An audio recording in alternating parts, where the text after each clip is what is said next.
out here.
All right, everybody, welcome to this Thursday night's live well here at Fish, North Georgia. We're already having fun, trying to give Farmer love lessons before the show and everything. So he ain't listening to us, but we're glad you guys could join us tonight. Got a great episode for you. Going to keep kind of a continuance of our power fishing from last Tuesday night. And so got Farmer in the house. All you guys know him, but we'll put his ugly mug up on the thing here in a second. If you're watching, well, you are watching on YouTube, make sure you hit that like and subscribe button, click that notification bell, and follow Fish North Georgia on all social media platforms. So let's go ahead and take care of business real quick, Tim, for our fine sponsors. Of course, we got Trent and the guys over at Sonar Pros, 770-530-4505, the official sonar installer of the live well, the best in the business. Take your boat where the pros go, get it done right the first time, and that is at Sonar Pros off Highway 369. And then we got our buddy Kevin Underwood with Lipsticker Fishing, 678-459-8419, Kevin at lipstickerfishing.com, or check out his Patreon, patreon.com/lipstickerfishing, to follow him live on the water, see what he's doing in real time, and to learn as he is fishing. So that's a pretty cool thing right there. And, of course, we got the best rod sleeve on the market, Evolve Fishing's rod sleeve. Got him here at Fish North Georgia. You can check him out at evolvefishing.com.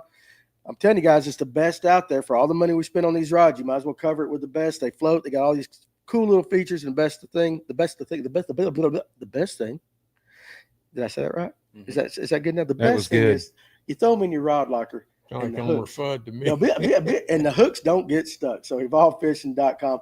And then the Money Saver Lure Retriever, again, for all the money we spend on these expensive baits, if they get hung down there, you want the best plug knocker in the business. That's the Money Saver Lure Retriever. Got them here at Fish North Georgia. I'm telling you, they cost a little more, but they're worth the investment right there. And if you're on Lake Allatoona, our buddy Bill Payne with Bill Payne's Guide Service, 706-280-2305. Lake Allatoona does seasonal smallmouth trips, sonar trips to help you kind of get all your electronics in the right shape. The guy is a legend, and I'm telling you, he's one of the sweetest people I've ever met. Bill Payne's Guide Service, 706-280-2305. And then if you're on Lake Lanier, got a good up-and-comer right here, Brooks Anderson Fishing. You can check him out at brooksandersonfishing.com. He sets up his guide service to explain spotted bass patterns on Lake Lanier, where they're at, why they're there, what to catch them on. And he likes to, I guess the best way to say this, he caters to younger anglers. Loves trying to get them started on their journey. So check him out. And also follow him on YouTube at Brooks Anderson Fishing. It's really, really cool. And then we got our buddies Fishers of Hope right there. I talk about them like these are some of the finest people you'll meet. Tony and his wife, Fishers of Hope Ministry at gmail.com. They throw tournaments to help people in need. And they do it as their mission. You know, they believe their mission is to glorify God, be servants of his word, and to bring those in need to peace and hope that only he can bring. And they're a really cool group to get involved with. Check them out on Facebook. If you know somebody in need, let them know. Reach out to them, and they'll see if they can do something to help them. And, of course, behind me, our buddies at Turner Tire, 706-253-3339 in the Jasper, Georgia area. tires, alignment. Brock and his cousin, they just won the ABA tournament the other day. They won the team trail out there with 25 pounds. Brock just comes out here and there and just kicks everybody's ass. I'm happy for him. I'm glad he's back on top. Great people, and it's a great company. It's where I get my tires all that. So real quick, let's just check out all the comments section we got going there. So Elijah Allen, how's it going, fellas? On patrol tonight, would much rather be fishing. Totally understand that. Tony Collins, Jim Fardog, Atlanta Outdoors, the bite is getting good. Yes, sir, it is. And yeah, Tony, I heard you caught some good fish on your live today. We were talking about you right there. So Danny Hogshead in Loganville, Giles, there you go. Yeah, he said pigs today. So Was he talking to us or about the fish? No, well, he might be calling me a pig, but he caught some pigs today too. So I heard about it, Tony. I heard you had a good live going on there. So Cody Campbell, John, Jonah, all you guys out there, Eddie Hudson, everybody. Danny, looks like Montana River kicked your butt. Good show. Thank you very much. It did. My fat ass was not used to all that current. You guys, what you don't understand is how fast that water on the Madison River was actually flowing. It was tough. I mean, I had to work. You don't believe me, do you? Not a bit. Not a bit. No, I really did have to work, so I did on that. You just stand up on 2 feet. Yeah, water's running. No, we ain't talking about Amicalola Creek up here. That water was moving. You're not even waist deep. Yeah. Listen. We have to get some real men in the show or something. Is that what it is? I'll take you out there next time. We'll do that out there. So, KJ, we're going to jump right into questions there. Put the camera on Farmer. Let everybody see his ugly mug right there. There he is in all his glory and smiling and everything. So, first of all, did you take notes, though, when I was giving you all the love-making tips before the show? No. You should have. You should have. All right, anyways, let's get to our first question right there from KJ. And, guys, we're going to be talking about, I'm messing you up already, Tim, right there. We're going to be talking about power fishing in the spring for big bass, pre-spawn bass up until the spawn. But you guys in the comment section, we will go wherever you want to take us. And let me do one more thing while I got you. I thought about this today, guys. Listen, I'm a blessed man. I am a very blessed man. Not only with the guys that come up here on Tuesday and Thursday night to work on the podcast, they do it because they love it. I'm blessed to have them around it. But also every one of you guys that watch, or if you're listening later on iTunes or Spotify and everything, sincerely from me, thank you very much. I was just thinking about that today. Just, I had some conversations with some guys about, and we were talking about wealth and money and everything. And while we all need a little more money, I agree with that. I am very blessed and I am rich with the people that I hang around with, and you guys that I get to talk with every Tuesday and Thursday night. No Father Time right here to my right and everything. Just very blessed, man. So I want to say thank you guys from us here at Fish North Georgia, especially from me like that. So I appreciate all of you guys. Now, let's go to KJ's. What was that question at up there front? Something about, what baits will be key these next few weeks, Jonathan Farmer?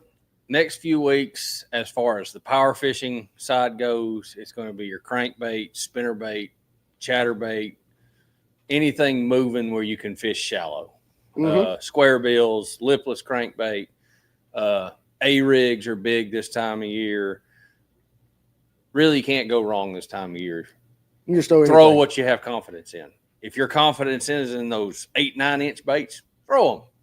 Yeah. Oh, wow. But my baits that I'm going to pick is going to be some type of square bill, either that be a Rapala Rocco, the Bill Lewis ATV, a Biggie from River to Sea, or a 6 cents square bill.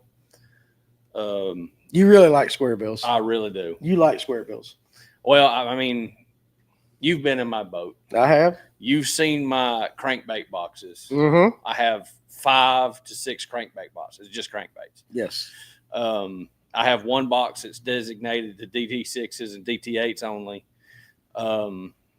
That's another one that I'll be throwing religiously is the DT series. Right. The Spro Little John. You like Little Johns? The Spro Little John MD, I'll be throwing it. If I can't get bit on the DT or the square bill, I'll go to a flat side. Mm-hmm. And then if I'm not getting bit on that and I need to go deeper, I'll go to the Norman deep little end or the Spro rock crawler. So, we had Ryan on Tuesday night and we were talking spinnerbaits.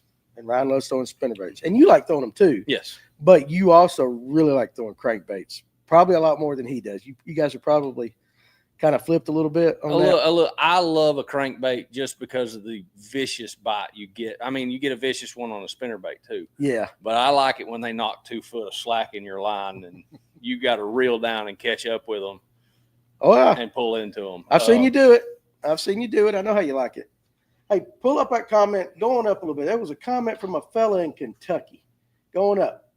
Where is he at? Keep on going. Keep on. I want to make sure. I saw him right there. Let's see. There was somebody said that they were on. Yeah, I saw. Oh, wait a minute. It's on up here. Now, I think you're down a little bit. I want to make sure I say hello to this guy right here. Jeremy Conkright. There we go. There we go. Got the first topwater fish of the year today. Rare to do in March in Kentucky. So appreciate you joining us and letting us know that. Yeah, listen, topwater will be here before you know it. Oh, yeah. And I guess in Kentucky, that's, it doesn't kick it quite as early as it does here, but still got a topwater bite going on. I caught 3 or 4 on a buzzbait 3 weeks ago. Yeah. When, what'd you when catch that it first on? that first warming trim. Jeremy, tell us what you caught it on, if you don't mind, in the comments section right there. I'd be curious to know of that. And then there was a question down below that from Jonah.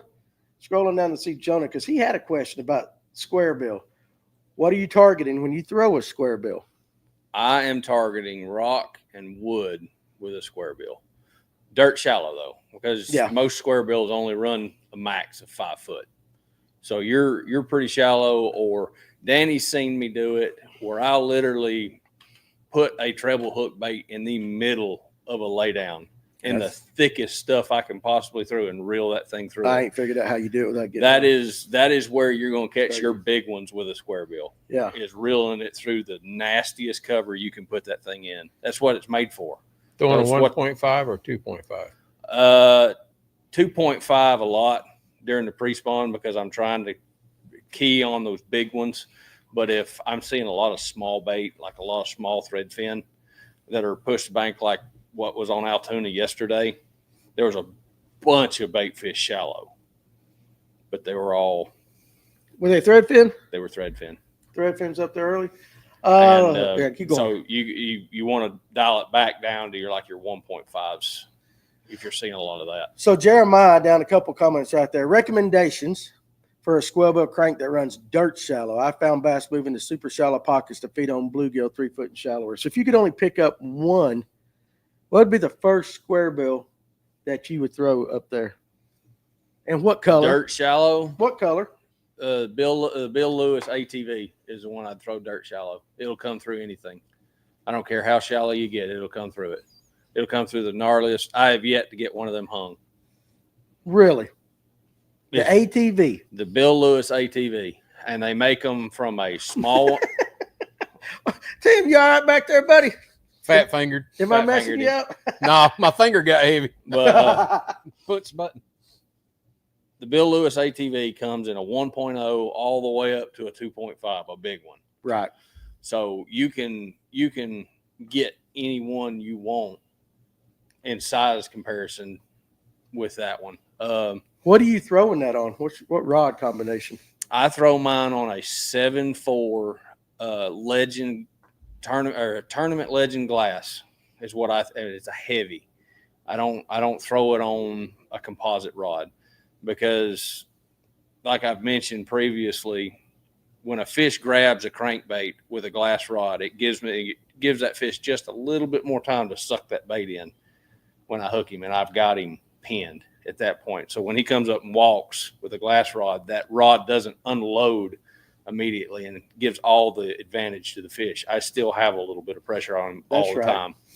So I throw mine on a glass rod. All right. Coleman Jones. Okay. Tracy Coker, right above that. Can't miss my buddy Tracy right there. We're supposed to have some real low pressure tomorrow. So the fish should be moving around chasing baits. What would you recommend to fish and where? First thing in the morning, I would throw, because we've had 3 days of really warm weather. First thing in the morning before the sun breaks the tops of the trees, I'd throw a buzzbait or some type of chatterbait, extremely shallow. Right. going down through there just burning water. And as soon as I come across a laydown or something like that that's in the water, that if I've got muddy water, then I'll throw a square bill in it and then just keep moving. Once the sun comes up, but we're supposed to have cloud cover, there's been a lot of fish around docks right now. Mm-hmm. And that is one of the I feel like that's one of the most unutilized pre-spawn patterns that anybody got, because we've always been taught the secondary points. We've been taught channel swings, gravel flats, places that they're supposed to be in pre-spawn. Nobody talks about them staging on docks. Right. Because they use a dock just like they will use a laydown or a secondary point. If there's a dock, that last dock before it pushes back into that spawning bay, there could be one fish on it, or there can be 20 fish on it. We've seen that. Yes. We've seen that together out there. Coleman Jones, y'all shaking a minnow this time of year. Every morning about 7:15 when I wake up. So what about you, really honest? You throwing a minnow? No. Yeah, not this year. time of year. Tim, you? No. No. No. Hell, the water you've been fishing lately is too damn muddy for that anyway. Yeah, you don't throw them in on that. You ain't gonna throw them in. What about that's you? swamp water. Yeah. What Me about throwing you? a minnow is like trying to fold a folded A fitted fitted bed sheet. sheet. Oh yeah, I can't do that. I either. can't do that either. So, I cannot. No, I'm My not wife gonna can. throw a I minnow. can't do that. Jeremy Conkright, $20 dozen eggs. Money's hard to come by. I don't know where everybody's buying these eggs. My wife bought an 18-pack at like Costco the other day for like $3.99. That's Costco, though. Well, go to Costco. It's cheap at Costco. Let's see. Man, I don't want to miss any of these. Pull up Atlanta Outdoors right there. Wacky rig under walkways and the drop shot worked for me this morning. Spots for spitting up baby yellow perch, medium shiner size perch. Now here's what's interesting with that is, you remember we got this little group messenger going on Facebook. Yep. And Alex, was it yesterday or today that he was fishing?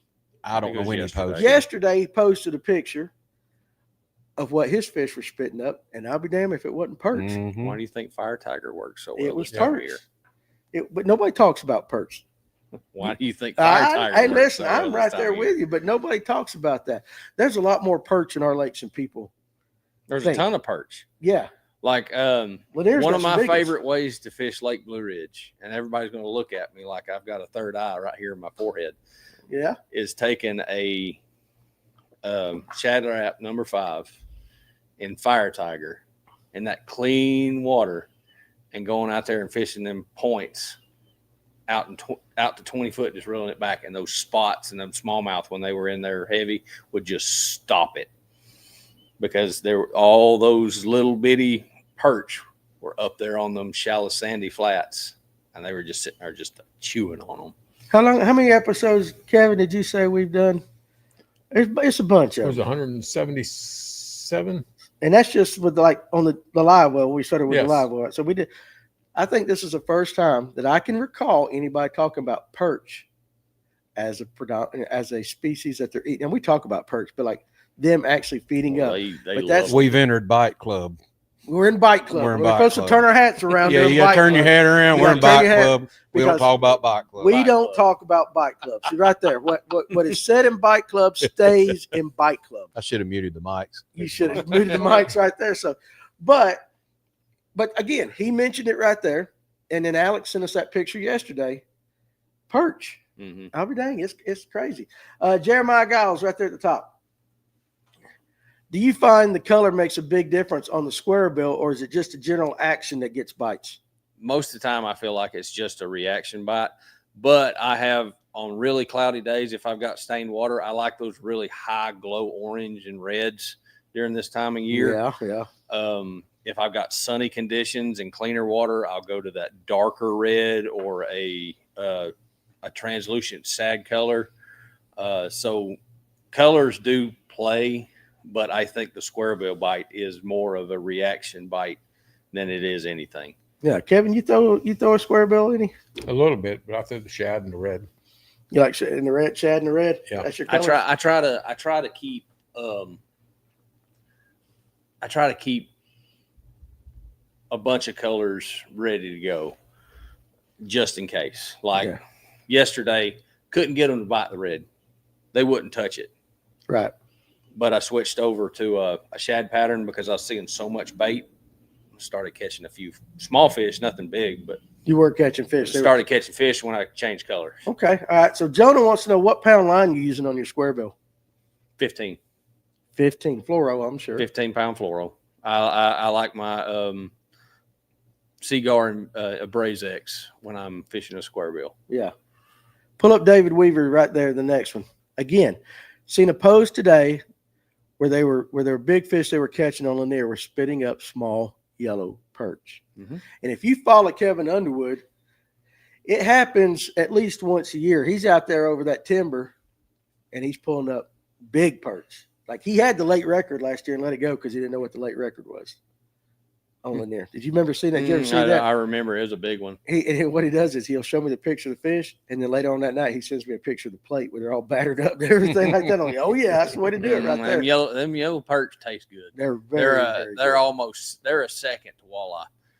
Pull up our buddy Far Dog right there, right down below that right there.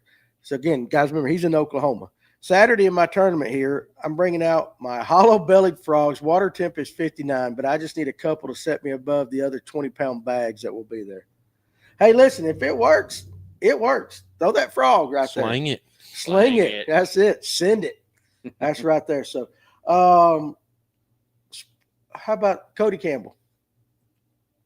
Spro has a crank that runs 1 to 3 feet. Its name is slipping my mind, but it's good dirt shallow. I know exactly which one he's talking about. It's got a really, really tiny bill. It doesn't go very far, and it catches some good ones. It's more classified in the flat-sided crankbaits than it is the square bills or your. It's a fat flat side. Yeah, it's a fat flat. It's got an oval shaped back, and it flattens down towards the bottom. Okay, all right. It's got a pretty cool looking little action. Y'all want to know, Tim tries to read my face and guess when I'm going to start talking, and I mess him up every single time. Jim Wright, right there at the bottom. Let's pull up Jim Wright's question right there. Go. Yeah, we are. Whoa, lost it. You lost him. There he is. What if the lake has a lot of grass? How would you start this time of year? Let's say you're at Gunnersville. Chatterbait or buzzbait. Mm-hmm. Just simple enough. And a rattle trap. Well, I know when we all went out to Gunnersville, y'all like that buzzbait. It was a little bit warmer. Well, I mean, it was warmer. It was working. I mean, it was. What are you laughing at? It was in the fall. It was working. Oh, are you? It was in the fall, so them fish were up there just eating and everything. But this time of year, I'd have 4 baits. I'd have a chatterbait, 5 baits. I'm sorry, chatterbait, rattle trap, jerkbait, a rig, and a buzzbait. Okay. All right, real quick, well, we got a decent crowd. Can you pull up the banner for Cherry Street thing right there, Tim? Remember which one I was telling you about? Guys, listen, next Thursday night, well, we got a good crowd. I want all you guys, right, you Pat, going up right there. I want all you guys, if you're free Thursday night, especially if you are a guide, we want you to come to Cherry Street Brewing down off, I believe it's exit 13. So if you guys go to Tackle Warehouse, you should know where this. I believe it's called the Halcyon. Ain't that the name of the big, huge thing? But we're doing a fishing industry night. All right. Cherry Street's putting it on. Digital Sportsman's going to be there.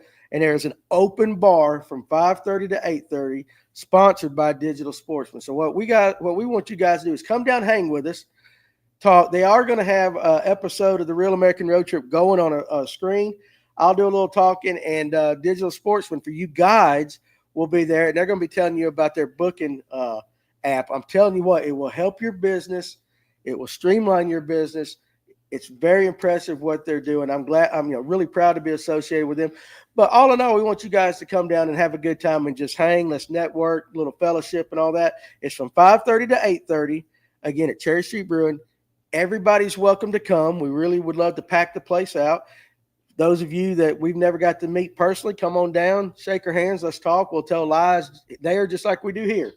But especially you guides, and if you know a guide, and it doesn't matter whether they're striper, bass, trout, if they guide, we would love to have them come down and let Eric from Digital Sportsman spend a few moments with them and just kind of talk. It's not going to be it's not like you're going to buy a timeshare. It's not going to be a long infomercial or anything like that. We're going to have a lot of fun while we do it. But I highly recommend you guys come down and listen. If you like a good brew, Cherry Street's got some fine ones. I can just tell you that right now. So appreciate you pulling that up there for me, Tim. And then now let's get back to our where exactly where we at. And guys, listen, if I missed it, if we missed your question, put it back down again, type it again. We're sorry because there's a lot of comments that we're gonna try. There we go. We're on the right way because there's that $20 egg thing again. So wacky rig under walkways and a drop shot worked for me this morning. Spots were spitting up the baby yellow perch, medium sized perch, and all that. That's where I caught most of my fish at yesterday was under walkways, but mine was with a jig and a Nico rig. It's about wacky season though, baby. Oh, it's wacky season because I caught 2 on wacky. It is my time of year. But, hey, listen, I only get a few times of the year. This on time of year you can fish. This is my time of the year right now. that's but right. I got a tournament on Hickory Log next Saturday. Not a dock one on it. And a dock on it. And sheesh. All right, scroll on down. Well, I believe we've got all these right there because there's Far Dog's comment. Listen, while he's looking for the next question, Ryan was talking about docks and spinnerbaits. Mm-hmm. And one of the things he said was he likes to get his spinnerbait as close to the dock as possible. And he likes the docks with the black floats because they warm up. Yes. So when you're chunking a crankbait, square bill, whatever it is you're chunking at a dock this time of year, are you getting it that close? I mean, how are you approaching the dock? I don't target a dock with a crankbait. What are you targeting your docks? I have a lineup I hit docks with. Mm-hmm. First one is a jig because I can swim it and I can hot bottom with it. Okay. That's if I'm going down the bank just trying to cover water, I've either got a jig or a chatterbait. Chatterbait I can skip. It's not a spinnerbait, but it throws water. It throws flash like a spinnerbait does, but I can get that chatterbait up under the docks. Yes. Where I'm not having to get it as close to the dock like a spinnerbait. Right. But the spinnerbait bite's phenomenal when they're nosed up against the black floats looking out. The spinnerbait's going to beat out the chatterbait. But when they're way up underneath there and you can't get to them, chatterbait's going to beat out the spinnerbait. That makes sense right there for sure. The jig, the chatterbait, some type of big swim bait, either that being a hard-bodied swim bait that I keep around the edges, like a Chad shad or a trick shad, or a soft-bodied one, a mag draft or a coal shad. Yeah, something that I can get way up underneath the docks and bring out. That's what Tony was doing today and caught some good ones doing that where he was at. Was on he caught the big one, I think he caught a 7 something on a chatterbait, and then he turned around and caught a 5 right after that on a coal shad. So from docks. Program note right here though. You might want to be pretty good at skipping. Yes. Yeah, Farmer will tell you, you want to have some skipping well, the next talent. The next 2 on my list, they're not hard to skip. Wacky rig. Hell yeah. And a Nico rig. 2 extremely easy baits to skip, and they're on spinning rods, so you don't have to worry about bird nesting a bait caster. Right. Those are my follow-up baits. If I have one follow that big glide or that big soft-bodied swim bait out, I'll remember where that fish was at and come back to him. I might go down 2 docks, then I'll come back and I'll throw that wacky rig or that Nico in there and work that thing right under the dock, not move it. And usually you can pick that fish off. You won't do it right then. You give it some time. I give him some time to reposition. If you don't give him time and you just sit there and hammer him, you're going to either run him off or he's going to get wise to what's going on. He was wanting to eat, or he was curious on what that big swim bait was, so he was interested. So you can at least try and get him to eat it. But you go back with a wacky or Nico or a jig? Either or. Either or? Yeah. Normally it's going to be one of the worms, because you can finesse one, or you can convince one to bite a worm faster than you can get it to convince to bite a jig right there. Bite a jig.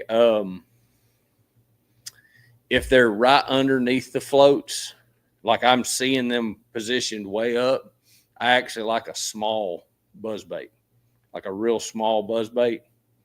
Really? Mm-hmm. A smaller buzzbait would say like a Z-Craw Junior on it. skips very well, and you can get that way up underneath there and just slow roll it where it's just gurgling a little bit as it comes through, and they will annihilate that thing. Same thing with a horny toad. If they're right underneath the floats and you can get it up underneath there and slowly bring it back out, you'll get annihilated. That's what we need, is to get annihilated. Coleman Jones, what are we thinking is the key to the invitationals on Hartwell this weekend? So if you're going up to Hartwell, what would you be throwing? Basically the same things you're talking about right now? Same stuff I'm throwing right now. Yeah. And I guess as far as the key to it with the tournament, I mean, good grief, anything could probably go. They might even have a few on bed. Well, I was going to say Hartwell sets up like Lanier.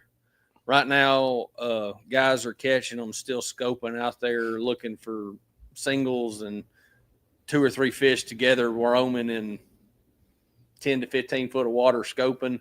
And then there's guys that are on the bank like Ryan and me that are catching them out from under docks and around laydowns.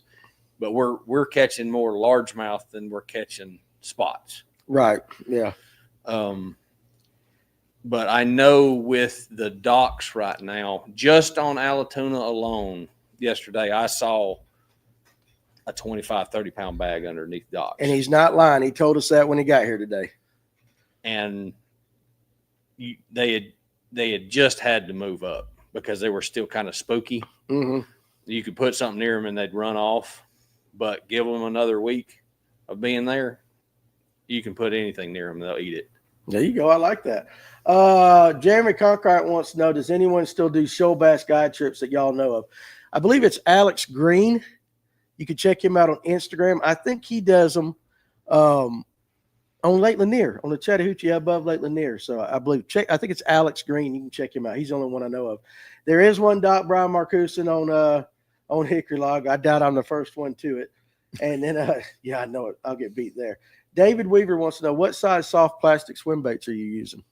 Right now, I'm throwing a 6-inch mag draft or the 6-inch coal sad. I'll dial it down because I'll dial it down to like a 4-inch or something like that. Mm-hmm. But I'm not going much smaller. Right now, you should start seeing a lot of gizzard shad shallow. It's about that time. And they're already moving up. I watched an osprey yesterday take a gizzard shad that was the size of a 14-inch spot out of the water. Thing was huge. Really? On Allatoona? On Allatoona. The gizzards are already up there shallow. When do they normally spawn? It's after bass. It's around the same time I think shad spawn is. So they're just May. Up there though. May or so. Yeah, late April, May. Really? Okay. But they're there already though. They're filter feeders. Right. They eat on algae and all that. Well, what have we had the last 3 days? We've had 75-degree weather, sun. So all these pockets back here that we've had a massive algae bloom. So Yeah. they're back there in the dirt. You think after this big, huge storm that's supposed to come through this weekend that'll push them back? It's not supposed to. The weather's not supposed to drop off that far. I don't think. I think the low I saw was a 50. Okay, so a couple weeks. but just all the rain in general, it won't mess them up. The only thing that I see, the rain won't mess them up because it's still going to be a warm rain. It's going to be, the rain's going to be 10, 15 degrees warmer than what the water temperature is. The water temperature is still in 53, 54. Mm-hmm. So the rain's going to be Probably warmer than that. It's going to be warmer than the water temperature. So it's going to continue to push them shallow. The only thing that I see with the weather is if we get what they're calling for and we have this huge lightning storm come through, now that'll push them back off. Yeah, that's what I was more the thunder and the lightning. Yeah, the lightning will push them back off. They don't like lightning. If you've ever paid attention in the summer and the spring, if you have a big storm blow through and it's got a lot of lightning with it, the bite sucks the next day. I got you. Bubbaloo Lures wants to know, what about a popper around docks in the morning? Oh yeah, that'd work. I'd draw them out. But the thing is with this time of year, because they are feeding up, they're using docks as feeding stations. So first thing of the morning, just like with laydowns or any piece of cover, got low light conditions, it's going to kind of keep them off of it a little bit and they're still feeding. They're going to go out and find something to eat. Right. But when the sun gets up and it pushes them up underneath it, they're easier to target that way. And a popper will still work even then. But I like something I can get up underneath there. Yeah. Where And not saying that a lot of people can't skip. It's where your You can say it. average Joe can't put it. Yeah, you can say it. Yeah, a lot of people can't skip. So Darian Moss wants to know what makes one dock better than the other right now this time of year. Normally, if you can find what type, it might be the last 3 docks going into the pocket, or it might be the first 3 docks coming off the main lake. You've just got to find which ones. Once you figure out where they're positioned at, you can run that throughout the lake. Yeah, to replicate itself. You can replicate it throughout the lake. It's not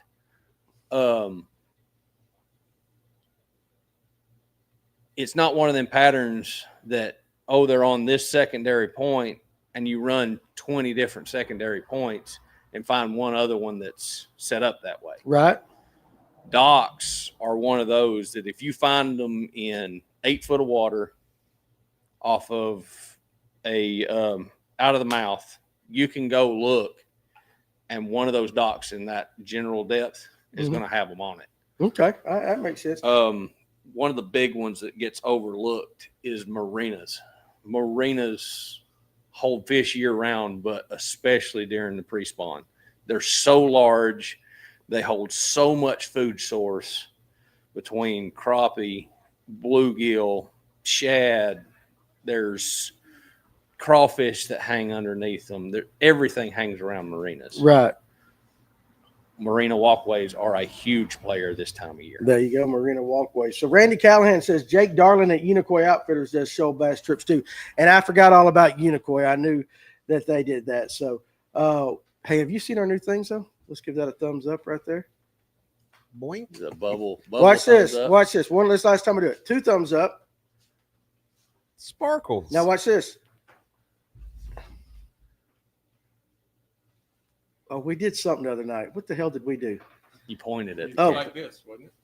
I don't know. Hell, the other night we had balloons the other night. Hell, I guess it's just a one night Peace. thing. That was it. Oh, peace signs. Peace signs.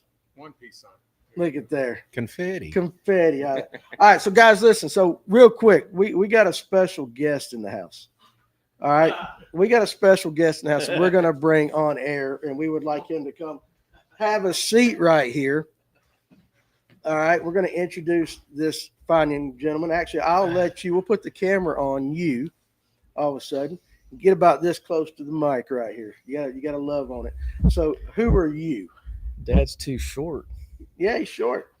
I'm Kevin Thornton Jr., Yeah. Father Time Sean Jr. Connery's son. Sean Connery's son. Yeah. And listen, I mean, so just I want to know, what was it like growing up with Father Time? Oh, this will be another episode. A whole episode. This will be. Yeah. Yeah. Has he always like kept everything clean and organized and everything? Oh yeah. Are you like that? If you even move something 2 inches, he's gonna know about it. He's gonna know about it right there. Yeah. When after a tournament, when we're wiping down the boat, and I look back and there's no other fishermen wiping down the boat, And you're still there. just shaking my head, still there. Yeah, So, listen, trying I to know. break him with that. But, I understand. Now, today is a special day for you. Today's your birthday, right? Yep. And how old are you? 21, You're lying like a dog. How old are you? 45. 45. 45. Yeah. How old are you, Farmer? 36. 36. Yeah, you're still younger. So, Yeah. did he get you a present? No, not yet. Man walks around with a wad of Not cash yet. in his pocket. So I know mean, he does. You I know. Well, we want to do something special for you. Okay. So, Farmer and I are going to sing "Happy Birthday" to you. Okay. What was your name again? Kevin. Kevin. God, what the hell did I just Same say? name. Kevin. Kevin Shit. Jr. Kevin Jr. All right. So we remember how we're going to do this? Yes. All right. Are you ready, In Tim? Spanish? No, I ain't doing it in I Spanish. can't speak Spanish. We're all on board. Are you ready? We're ready. All right. Here we go. Happy birthday to You. Happy birthday to You. Happy birthday, dear. Kevin Jr. Happy birthday to You. There you go. That's as good as it There gets you right go. here, like that. All So, right. but listen, we appreciate you letting your dad come hang out with us. Yeah, he loves it. Yeah. He loves it. And you know what? Your mom, We brought her. She's here. I know. I can She's tell. I here. feel her presence back there. Like Like, I think Yeah, those they're are good. those eyes glaring a hole through you, Danny. is that It's from not- Kevin? Like right here. Look right here. There we go. Look at that. Kevin got a hot wife, man. I'm telling you right there. So, but seriously, happy birthday. Thank you very much. Happy birthday. Thank you. And like seriously, he's got a lot of money in his pocket. Make sure he I know. gives you I don't some of ever that. ask for it. That's for sure. You don't do that. Well, we're One more question. Yeah. Al, you may ask him a question. Are we allowed to move the boat before we put our life vest on? Are you allowed to move the boat before the life vest is put on? Are we talking like rule book, or are we No. talking about? When you and I could. When you and I, Yes, he will not move the boat he is into drive he's a stickler for the rules, man. unless I put on my life vest. Yeah. There you go. Stickler, so see, yeah, yeah. safety first as Yeah. always. I don't know how much of a stickler he is if he tells that story about him having to go to the bathroom in the boat It's because it goes to nothing. It's a But the very boat's true, not mo- have very you- true story. Have you ever seen him use the bathroom off the boat? Oh yeah. Like I'm talking number 2. Oh yeah. You've seen your dad just strip naked. No, not that. That must be something new. Oh yeah, no. Yeah. Apparently, No. apparently he likes to take his clothes off. and I use the bathroom. heard. That's what I he's told heard. us and all No, that. he- So, well, that's awesome like that. So let me tell you something. You got a damn fine father. I know. He's a I know. good He's man. a good man. Yeah, And he is. feeds us every Thursday night. And as long as he I does heard. that, he can keep coming. I heard. He can do that. That's So why y'all got to probably take off the next day. listen. So where are you headed to now? We'll stay in here for a minute, and then we'll head back home. You gonna head back home? Somebody's got to keep the public's. Huh? Yeah. You got a candle? Yeah. Oh well, hell, let's light that joker up. Fat boy and cake. Let's Yeah, light that. We might yeah. have to all sing one time. We'll have to all sing again. When are you getting a recording contract? Listen, we all know better than that. We all know. We'll get back to your questions here in a second. Oh, you can join us for. Will he get in trouble if he does the Hot Woman of the 80s? If he knows them. Okay, so Big Al is with the MPFL, and every episode that he jumps on, he gives us a beautiful woman from the 1980s, and we got a ranker from 1 to 10, 10 being the best. Okay. Okay. All right. And what stays here like that. So you're good. You're safe with us. Catherine Zeta-Jones. You know who I'm talking about? Yeah. 9. 9. That's solid. That's solid. What about you, Tim? I'm with him 9. 9. 8. Are you serious? You've seen what I married, right? Yeah, your wife's pretty, but I mean Catherine Zeta-Jones. Again, 8. Farmer is a smart man. 8. He is a smart man. He is I- smart. He's scared. Yeah. He is scared. Catherine Zeta-Jones. She's as tall as I am, What's height got to and do I'm with it? 6'5". She ain't that tall. She's 6 foot. Okay, she's She Big looks Al. down. She looks down on you. everybody looks down on me right there. I'm 5'7". Big Al, good choice. I give her 10. Kevin, Yeah. Catherine Zeta-Jones.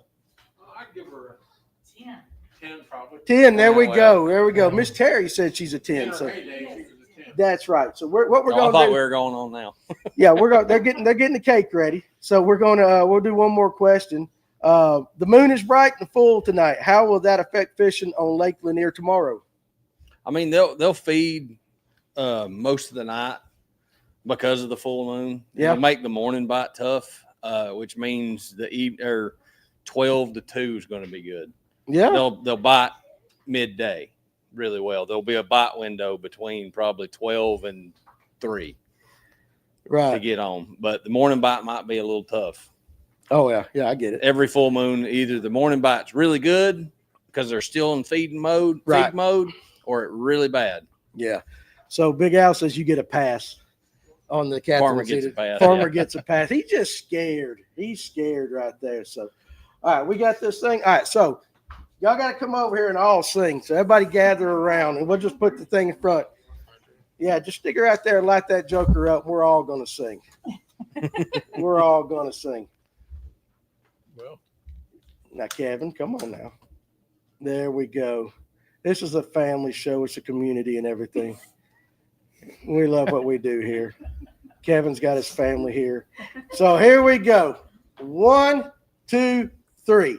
Happy birthday to you. Happy birthday to you. Happy birthday, Kevin Jr. Yep, that. Happy birthday to you. Now spit on them candles. Yeah. Yay. Oh, man. Thank Good y'all. job. Appreciate it. Good job. Very proud of y'all. hand the cake here, Kevin. I'll Yeah, go feed your family right there. So, and guys, listen, if you want to celebrate your birthday here at Fish North Georgia for a nominal fee, we'll do it. I'm serious. You just have to wipe down his boat. We do birthdays, bar mitzvahs. We'll do weddings. I'll marry you right here. I'll marry you right here on the spot. We'll do that. So anyway, that's pretty awesome. So all right, guys, you keep throwing the questions and all back out there. We're getting close to the question of the night and all that. Cranking and Yanking's here. So how are you doing there, buddy? If you had your choice right now, let's say you're going in a pocket. To the left, you got docks. To the right, you got blowdowns. What are you hitting first? I'm going to hit the blowdowns first because I can move through them fast. Yeah. Faster. And then when I go to the dock side, then I can slow down and be methodical about what I'm doing. I got it. What if you're fishing in the afternoon? I'm just curious. Same thing? Docks first. So it switches from morning to afternoon. So in the afternoon, you go hit the docks first and then the blowdowns. Because the sun's high, it's going to push them up under the docks, and they're more predictable. Even though the laydowns still throw shade and attack points, right. I feel more comfortable around docks because everybody and their brother sees them laydowns and going to stop at them. Yeah. Not everybody's going to go over those docks. Let me ask you this, in the morning, everybody talks about when you go somewhere hitting the sunny side first, things like that. Is that as important in the afternoon, like hitting the shade first or anything? Does that flip if you're going in a pocket? Shade lines are key for fish or for targeting bass. Like Kyle said, yeah, jig bite yesterday on tuna was great. It was. I was out there myself and found the jig bite. It was great. It was great around docks. It was good in the wood. It was good everywhere. They're on a jig right now. Let me ask you this, because I fished it a week and a half ago and they wasn't on a dang thing. So what makes them just all of a sudden just key in on a jig bite? What makes it just get hot all of a sudden? Water temp. So it's water temp. Well, I think it may have been last year or the year before that you had somebody on and they were talking about crawfish. Mm-hmm. And I never really thought about it until he mentioned it. When the water temp dips below 50, crawfish bury up. Yeah. Jig bite goes to crap when it gets cold. Right. But when it bumps up above 50 again, thank you, sir. Look at that. We're eating cake. I don't need one. I got to dip in, but I'll eat mine later. When the water tip gets back above 50, thank you, the crawfish start showing back up. The jig bite starts showing back up. That makes sense. That makes sense right there. Yeah, that too. The jig bite does get really good around full moons too. Yeah, that helps too. So Brian wants to know, do you have a pattern for hitting docks? So like you come up to a dock, are you going back, corner, front, or just how are you attacking it? How do I pattern? All right. When I approach a dock, I'm actually I'm not approaching it from the front. Mm-hmm. I'm as shallow as I can get my boat without scrubbing bottom, and I'm coming at the walkway first because most of the time at this time of year, bass want to be shallow. They want to feed, and they can pin bait and everything shallow. A walkway is a good place to target for big largemouth. Right. Now, you'll get your big spots out from underneath there too, but your largemouth are more your walkway fish. I'm laughing at cranking and yanking. Yeah. Dang it, you just taught me to buy a bunch of War Eagle spinner baits. Now you're telling me it's a jig. Hey, just hit up Danny here at Fish North Georgia. He'll make as many jigs as you want him to. I'll make you that farmer special. Mm-hmm. They were chewing on it yesterday. Farmer special right there. Which says we can jump on Eddie Hudson. I know, I'm going to make you some. Farmer, are you using a crawl colors on your jig or staying with your usual color? Which, guys, if you want to know what the usual color is, it's probably one of the most boring jigs out there, but it works.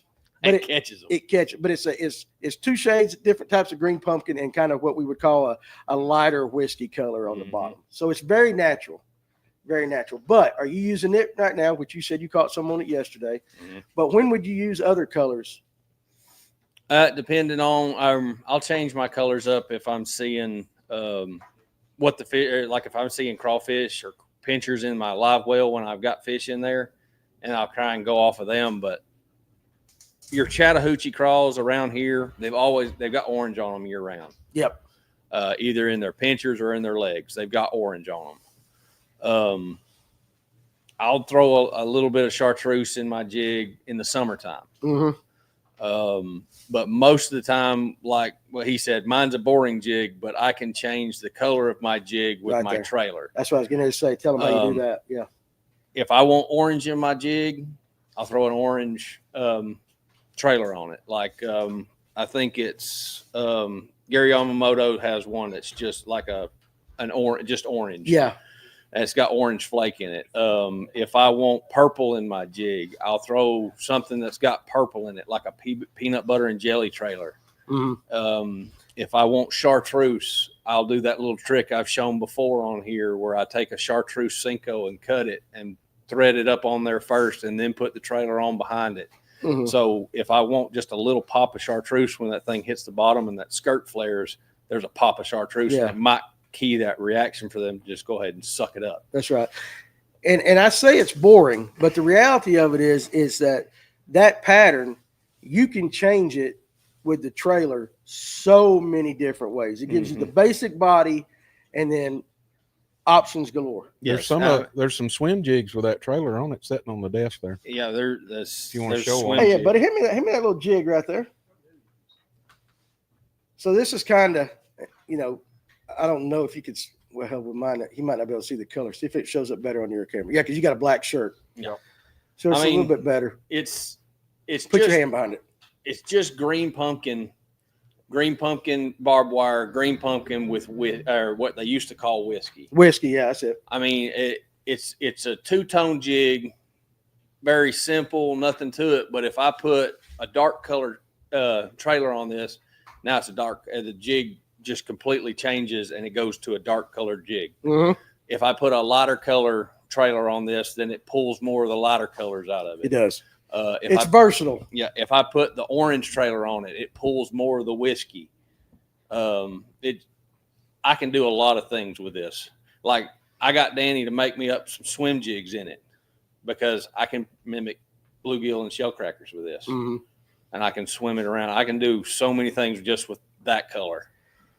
Yeah. So, yeah, and you can, like I said, you can go to, I didn't say it yet, but you can go to fngo.com and look under and it's on there and I'll make you some. But I would say right now that probably 2-to-1 between that and the Chef Special cheat code. I threw the chefs yesterday, caught fish on it too. Which is more of a green pumpkin barbed wire purple. Yep. And I tie that for a lot of guys on Carter's and Lanier. Yep. And honestly, you take that and then maybe a peanut butter jelly version.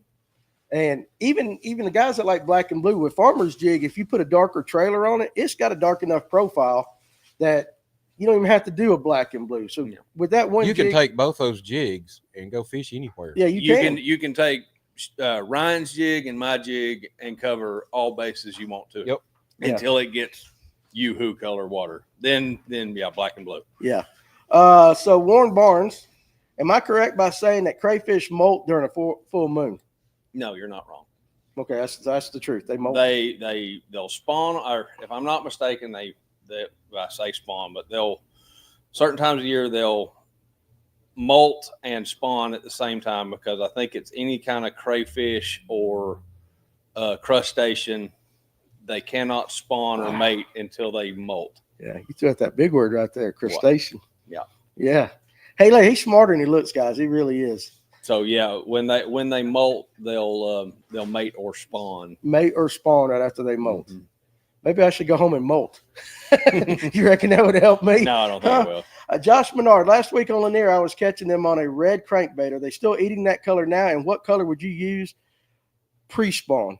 Red throughout the pre-spawn is going to catch them. It's been a funny year for me with red. It has. I know the last 2 years I pick up a red crankbait and just go to town on them. I've seen it. But this year I've only had 1 or 2 weeks out of the year or out of this year that has been red oriented. Everything else has been shad color. You think it's because of the water? I mean, not water temp, but how cold we've had? Because we've had an unusually cold winter for us. Could that have anything to do with it? It might. It just may be where I'm throwing it. It could be. It could be that I'm fishing too much past and going, they should be here and throwing it and they ain't there and they're 2 stages behind where I think they're supposed to be. That's true. David Weaver, are you drinking kefir with the cake? Lord, no. But I sure would like a gallon of buttermilk. We were talking about buttermilk before the show. I can't believe none of these guys drink buttermilk. He's not allowed to have either while we're on the show. Yeah, that's no kefir, no buttermilk during the Negative. show. Jeffrey Johnson, do you turn your trailer vertical when you are swimming it? I do not know. And I know a lot of guys don't. I actually like the action of the kicking legs, just like I would a regular jig. The only other trailer I'll throw if I know I'm going to be swimming it is something like a Big Albert, the old single tail grub, Yeah. and a just a swim bait trailer. Okay, there you go. I actually like the Cast Prodigy for this It's a very good one. because it has a fairly big boot tail that Mm-hmm. moves a lot of water. And they've got a couple colors now, like the Titan and all that, that's more of a green pumpkin hue that work really well on the back of a swim jig. Yeah. But the thing is with the Big Albert, I can't believe Go I'm ahead, giving say this it. away. Say it. Don't be scared. Say it. A 1/4 ounce jig. I don't ever throw a 1/4 ounce unless I'm doing this. A Big Albert displaces enough water with a 1/4 ounce. You can keep it extremely shallow.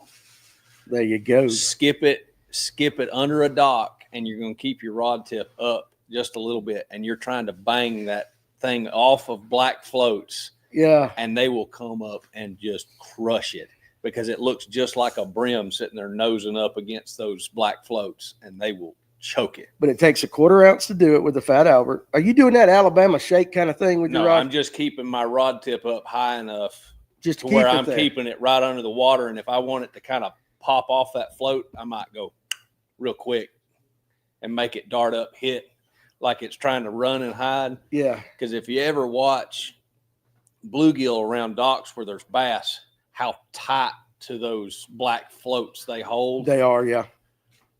That's what I'm trying to mimic, are those bluegill, and one's messed up and got just a little too far down, He's And that- dinner now. and he's dinner. There's none left. That's okay. That's okay. I'm eating your piece now. Miss Terry said she was going to make me a cake just for me. Okay. I doubt it. And Terry, or she'll go buy me one. I know she will. She likes me. So look at that. See? Yeah, I know. That's why I She's so didn't answer. I was sweet. waiting to hear. She's so sweet. Nick B, I just put in a jig order after all this talk about jigs. I'll tie them up. And I had to get that hat Danny is wearing too. Yeah, Excellent choice. Excellent choice. Excellent choice. And then Tony says, I believe anything farmer says about crayfish. After all, he puts out traps to see their color. He could tell me they talk, and I believe him. That's why we bring him on the show right there. So I do that, like especially if I've got like a big tournament coming up, and I like to jig fish, and I want to match the hatch as best I can. If I go to a new lake, you can go to Walmart and buy the little crawfish traps. 1 or 2 days before the tournament, go drop the trap on a bridge or something where there's a lot of rock. Put you a can of dog food and some onion in there. Then some onion. Onion. I don't know what it is about onion, but it attracts crawfish. As always, listen, there's always a first time for everything. And some guy had his crawfish trap, and he's like, I think I'm going to put some onion in here. All right, you know how you attract minnows in creeks, either cornmeal Yep. and the sourdough bread. Yeah. Well, apparently, if you put onion in it, it attracts them just as, or with it, it attracts them too, and they get more. Really? It's the same way with crawfish. See, you guys, you could only get that kind of juice here at Fish North Georgia. He could be making that up. We not know any different though. Hell no, I wouldn't. I mean, I'd believe every word that comes out of his mouth. It's Yeah. just Jonathan Farmer, Just so we got to Jonathan believe Farmer. it. Listen, there's gonna be people. Listen, I guarantee you, somewhere tomorrow, somebody's gonna make a phone call. Yeah, I watched the show last night. Did you hear that about the onion, Jonathan? And we're gonna have a run on onions here in North Georgia like that. Everybody's gonna be out buying. He'll have a No, produce okay, hold on a stand second. going. Red onions, Vidalia. Is there a flavor, or is it just an onion? What flavor onion works the It's best? just an onion, just a yellow onion. Well, I like red onions, but yeah. But just a can of dog food, punch a bunch of holes in it, and some onion, or like Cranking and Yanking said, some raw bacon, throw it in a crawfish trap, leave it overnight, let it sit there, go back up, pull them up, and you'll see what your crawfish look like. Are they mostly green pumpkin, or in some lakes they're jet black? Mm-hmm. Mm-hmm. You get jet black ones, or if you're on a grass lake, you'll see if they're more red than they are orange, or do they have just a little bit of orange? Right. And you can mimic what the fish are seeing. Right. I mean, in And real time. And it can make or break a tournament. See, I mean, like that. Listen, that is Tournament Prep 101 juice from Jonathan Farmer. He's gonna I've seen them before with their green back and orange belly. Mm-hmm.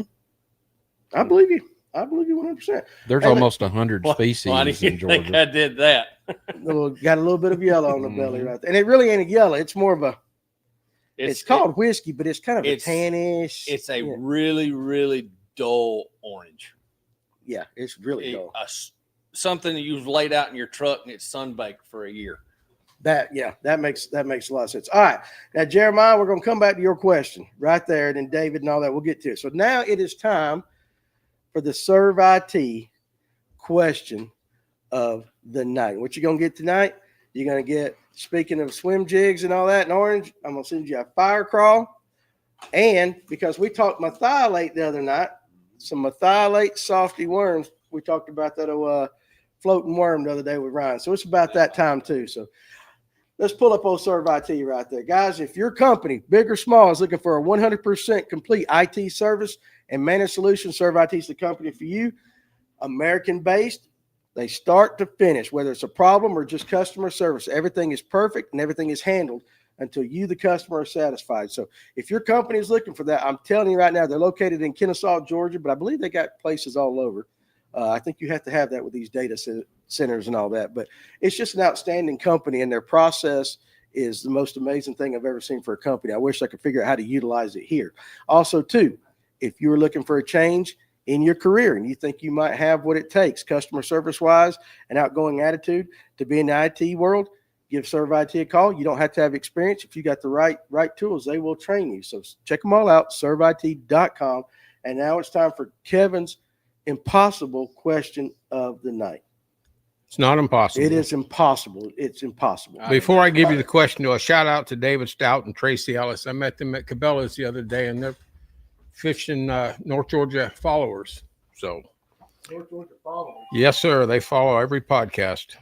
There you go. All right. The question is, when Alton Jones Jr. was in kindergarten, his father pulled him out of school and took him fishing.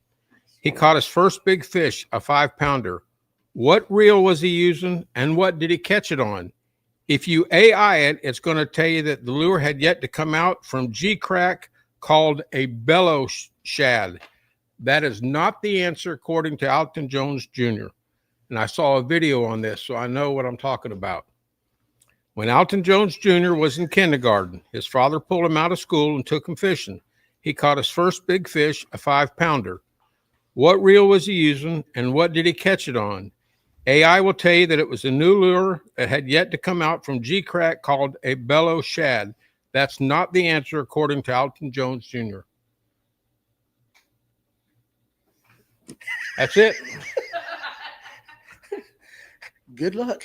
All right, good luck. It's all I got to say. So if nobody gets it, who gets the baits tonight, or does it roll over? it's just me. I get the baits and I get to fish them. So let's go ahead back over to the comment section. Now, Tim's got to scroll all the way down to see if anybody absolutely gets it. Guys are throwing in there, and you guys, good luck with this. So now I can't even say nothing because I always give it away and Kevin gets mad at me. So, but Whoa. We're getting some of you guys are close. Yeah, we're on the right track. Well, the first part was really easy. We knew they'd get that one. Yeah. Everybody, so you guys are really good on the reel. But you guys keep nailing it. And you can't hold your fingers up and give it away this time. You don't think I can? No, I don't think you can. No, I don't know. Hell, I didn't forgot the answer. Anyway, we're going to jump on. Where you going, Tim? He way up here. Pull back. Oh, I gotta quit doing that. Real quick, pull up to Jeremiah's question. That's where we were at. And for the rest of you guys, type your question again, because that way I got to make him go all the way back up. Pretty much everyone across the region has said fishing isn't as good as the previous years. Do you think the pre-spawn will be delayed or extended this year, or will they just immediately go to bed? And now you can scroll back down, Tim. Appreciate you doing that there. The way that I see fishing, the fish setting up that I've seen in the last couple of days, I don't think it's going to be delayed. I think spawn's just going to happen when that water temp creeps up to 60. Yeah. The days are getting longer. They're We getting got ready. one. Oh, Tony Watkins. Tony Watkins. Right there. You got it. There you go. So the answer was a Zebco 33 and a baby minus one. And a baby -1. Even though you put Zeno, that's okay, Tony, because I know you're from Blairsville, and I know you guys up there can't spell. That's why they spell Zebco up there. As I say, spell Zebco Probably, up there. The Zeno 33 baby 1-. Listen, you had all the right stuff in there. We just got to work on your the way it is. But that was the answer. Why do you reckon AI said it was a Bellows geek crack? Because I AI'd it after I watched his video, and that's what it came up with. But because he pushes a bunch of G crack, the bellows gill, and so AI just assumed it must be that. So anyway, Tony, I got your address. I think I got your address. If not, text it to me and I'll get it in the mail tomorrow. So appreciate you guys joining us. Now, again, I'm not going to have Tim scroll back up. You guys put your questions again. We'll continue on with Jeremiah's. And you were talking about you think the spawns just as soon as it hits that water, they're going to come. It's not going to be delayed or extended. Pretty much. I mean, the bass know what time of year it is. The days are getting longer. The water's starting warming up. They're positioning to do what they're supposed to. I mean, the fishing has picked up in the last week. Right. It's just we've had such crazy weather. We went from brutally cold to 3 days of nice, warm 70-degree weather, and then we get hit with a huge rain that dumped cold water and rose the lakes to full pull to flooding stage. And then like Altoona, they've dropped it back almost 7 foot since then. Good Lord, I know. It's just we've had such volatile weather here lately that Send him here. Your grandson. Your grandson? Yeah. Send him over here. Keep going. we've had such volatile weather that I think it's thrown a lot of the pre-spawn off. Mm-hmm. They're still getting ready. They're just not in the same places they would be. Come here, right here behind me, bud. Come here, right here. You're going to make your podcast debut. Where you at? Get right over here. What's your name? Jackson. Say it loud. Jackson. Who's better looking? Who's better looking? Kevin or Miss Terry? Kevin. Oh, my Lord. No, son, we got to work on it. Listen. That's an incorrect answer. However, Tony Watkins says if there's a kid watching, send it with them. There you go. Compliments of Tony up at Fish is a Hope. I shouldn't give it to you since you said Kevin was better looking, but you can have it. So, Tony, there you go. I gave it to Kevin's grandson right there. So we got it. So Thank you, Tony. you got a good looking family. Thank you so much. You do. You got a good looking family. We were talking about that because y'all just celebrated 46 years. Monday. 46 years of putting up with you. Mm-hmm. Wow. She's a trooper. She is a trooper. That made his week right there. I am truly blessed. You are blessed. Y'all are good people too. You're really good people. Got a beautiful family like that. Good genes. On her side. My mom come down here and whip I your know butt, she you know? will. I know she will. But listen, y'all like when when you see a couple and they're younger and they're both good looking, you're like, they're gonna make beautiful babies and everything like that. They did. You guys did. You got a good looking crew, man. Thank you. Also, too, real quick, while I got everybody's attention, Tony, put that date up for me again. But the Fishers of Hope, they're having a banquet, and I believe it's April 8th. April 8th, and I believe it's in Blairsville. And so on behalf of them, I'm going to invite everybody in the Fish North Georgia family. You guys come hang out with us at Cherry Street next week, and then in a couple weeks after that, everybody go up to the Fishers of Hope banquet right there. So I can make it to the banquet. Y'all scheduled the other on my wife's birthday. So why don't you just bring your wife to Cherry Street? Huh? I could do that. You can do that. They got food there too. I'm going to sit there and wine and dine you, babe, and show up and all the fishing crews there. Yeah. That's going to go over like a lead balloon. Put that. He's still scared. He is so scared of his wife. And we all know why, but we're not going to talk about it. That's in Bike Club, right? Right. Just a different Bike Club. April 11th, 6 p.m., Blairsville Civic Center, barbecue, food, and good fellowship. So if you want some barbecue, and I believe they use this as a fundraiser. So, guys, hey, we want to support Fishes of Hope. I plan on being there. You guys come on up, and we'll party and party in Blairsville because honestly, there ain't nothing else to do in Blairsville, so we might as well go There's to a that. lot to do in Blairsville. Notley's in Blairsville. Tip cows and stuff. That's Notley's about, in we can go Blairsville. cow tipping. Y'all got some cows up there, don't you? Yeah, there's plenty of cows, but Notley's in Blairsville. Well, we can't fish because we're going to be with them. So We'll have just being close to Notley makes. we'll me have a feel good time, and then we'll all go out. We'll all go out cow tipping and all that. All right. So there was and he said that was Kay. He didn't say if Kay was the one that spelled it wrong or she got the question right. So, but anyway, we appreciate everybody at Fishers of Hope, and that was a kind gesture you did right there, Tony. All right, now what is the biggest mistake, guys that like to power fish? What's the biggest mistake they make in the pre-spawn? not get away from it when they won't or when you have to. When is a good time to get away from it? It's during the day. Let the fish tell you what they want, but I'm guilty of it just as anybody is. I want to catch them the way I want to catch them, and I'm trying to force feed them something they don't want. Right. I mean, that was yesterday. I spent all day yesterday just grinding bank with moving stuff, spinnerbait, crankbait, chatterbaits, A-rigs. Over here. I didn't know that. A ton of stuff, and Yeah, that's throwing you off. yeah, it Hold threw on me a off second. again. Hold on a second. Come here. Come on this side. Now you're taller than the other one. You got to kneel down because right now everybody's looking at yours. Keep on going. Keep on going. This is Kevin's. I've met him, haven't I? No, you met the older one. The old one. All right. What's your name? Will. Will. All right, Will. I'm gonna ask you the question. This is Kevin's other grandson. Who's better looking? And you already know the answer, so you better get it correct. All right. What's the answer? Miss Terry. Miss Terry, right there. There you go. So there's one smart one in the crowd. There is. All right. Yeah, it's okay. Listen, it's okay. You'll learn. You'll learn. All right, go. I messed that all up because I saw that. Threw me It off. don't matter. We'll get back to it. Steve Titsworth, off subject. When will the spot start chasing the Seville? They'll start chasing the Seville. I mean, They'll chase it now. They'll chase it now, but the Seville bite is better after spawn when the herring spawn's going on, and you're throwing it around blow-throughs and places where herring spawn. Yeah. That's when it gets really good. I mean, they'll bite it now around cover. Yeah. You can reel one past a tree or a dock or a point or something like that. They'll come up and eat it, but when it gets really good, it's the herring spawn. Herring spawn, yeah. So Tim White, oh Lord, he's on the side. Farmers speaking of volatile weather. I have a tournament Sunday out of Toto, which for those of you that don't know is on the northern end of the Chestatee Arm. Extremely. How fast and how trashed will the Yellow Creek Lumpkin campground area be at 8 a.m.? Now, we kind of talked about this. I don't know if it was the other night. It's how fast you get a big rain up in the mountains and all that. How fast does it take to get to Lanier? It'll take it. So it comes in Sunday night.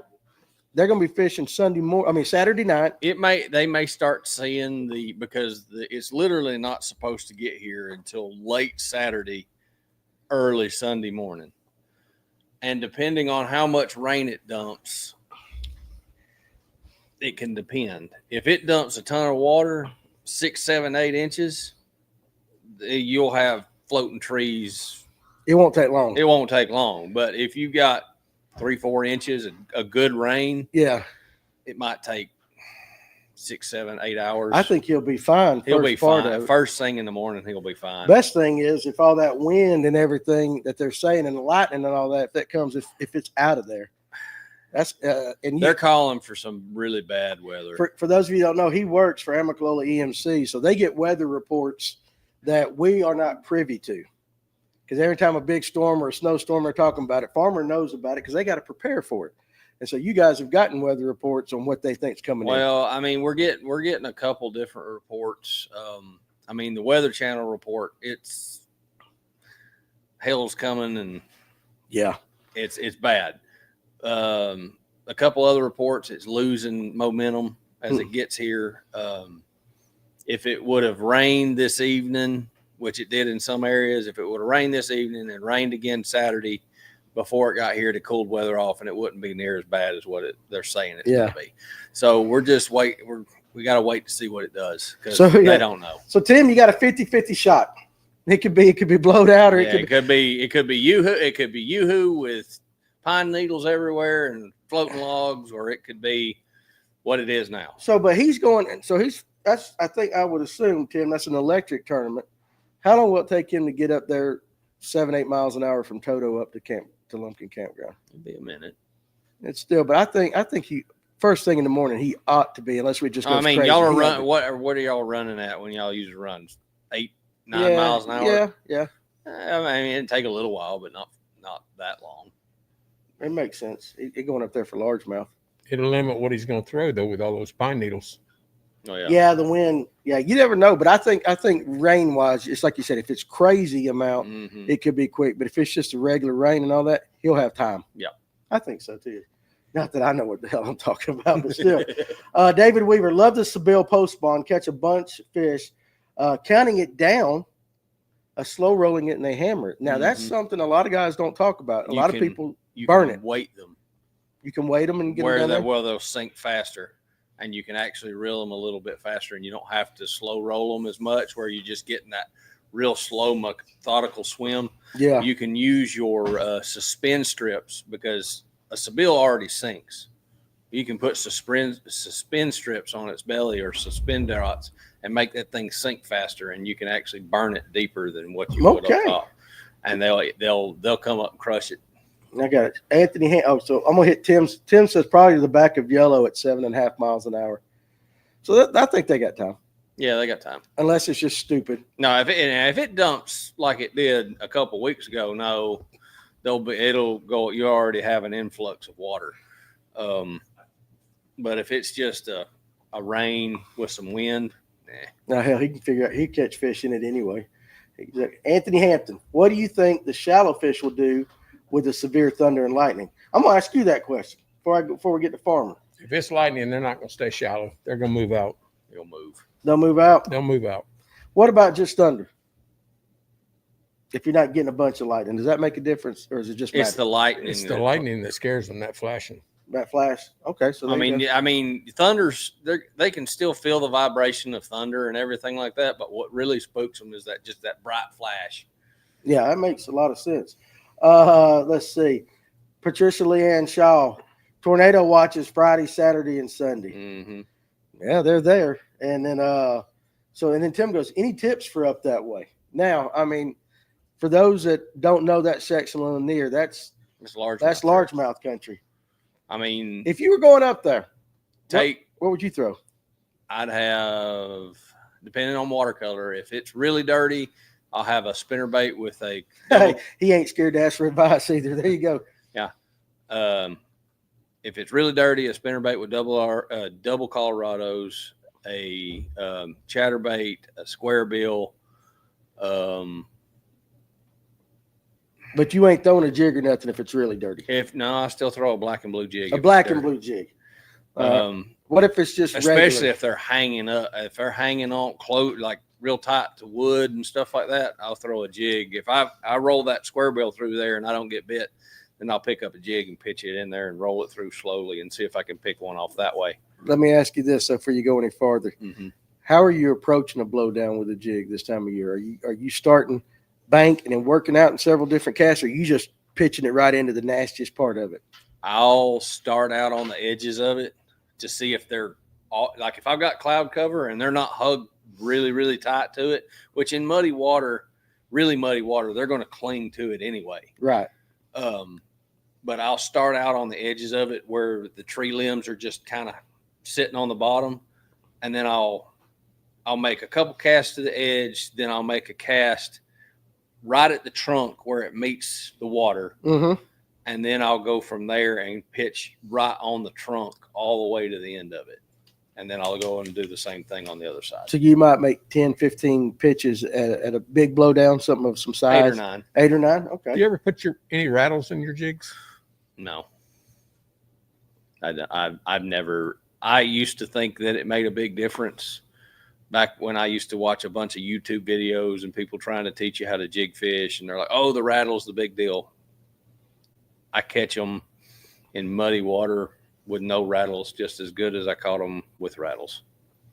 No, I mean, it makes sense. But in muddy water, they're tight to structure. They're extremely tight to structure. And you think that's just helping them kind of relate, gives them something to Gives relate something to? to relate to. Yeah. And they can sit there and because the bait fish have to orient to something too. Yeah, that makes sense. So if they get close to cover as well, the bass can pick them off as they come through because they're using their lateral line at that point. They're not using their sight to feed. Right. They're using their lateral line. Makes sense. Farmer, I've lived on Notley my whole life. It's either a decent fishery or the Dead Sea. What's your strategy in general on Notley? And here's what's funny is we talked about Notley. You guys listen on a Tuesday or Thursday night. You guys are all welcome to come up here and hang out before the show, during the show, after the show, because sometimes the best conversations we have, and sometimes those with the best juice are before the show or after the show. Now, we try to give you everything while we're on the show, but you guys are always welcome to come up here. We don't lock the doors till like 7:45, and you can be a part of this. But we talk Notley. Tell them what you told me while I go to the bathroom. In the spring on Notley's hard to beat. There's big largemouth everywhere. Target docks, laydowns, bridges like back in Young Cane and Ivy Log, channel swings. It's you're just feasting on Notley at this time of year. When it gets hot, what a lot of guys I've seen don't realize, the bluebacks have been in Notley for longer than maybe Lanier. They've been in there a long time. These largemouth in the summer have become nomadic, like on Hartwell. They're out there deep chasing herring, just like the spots are. So if you're out there on the bank looking for largemouth, they're not there. They're in 30 foot in brush piles. Or if you really, really want to target just largemouth, you have to go way up into Meeks Park in the river to find them in the summer. But Notley can be feast or famine. And those largemouth on Notley will extremely humble you. You'll be fishing around the dock and you'll see them come out, and here comes a 7-8 pounder just about to crush your lure and turn off of it and swim away. You did good. Now say it again. I missed all that. I need it from my memory. I already know what you do up there like that. B&T Outdoors. Hey, B&T, dude, listen. You won a prize while I was out of town, and there's a prize on my desk that says B&T Outdoors, and I can't find your address. So could you please on Facebook message me, Danny Pruitt, your address so I can send that to you right there. You may have done it, and I misplaced it, but do it again so I can get you that prize that you won. What do you think of a spinnerbait with a large Indiana blade and a small Colorado versus one with both Colorado blades? I actually like the Indiana-Colorado combo better than I like double Colorado, just because of the amount of thump that it puts out.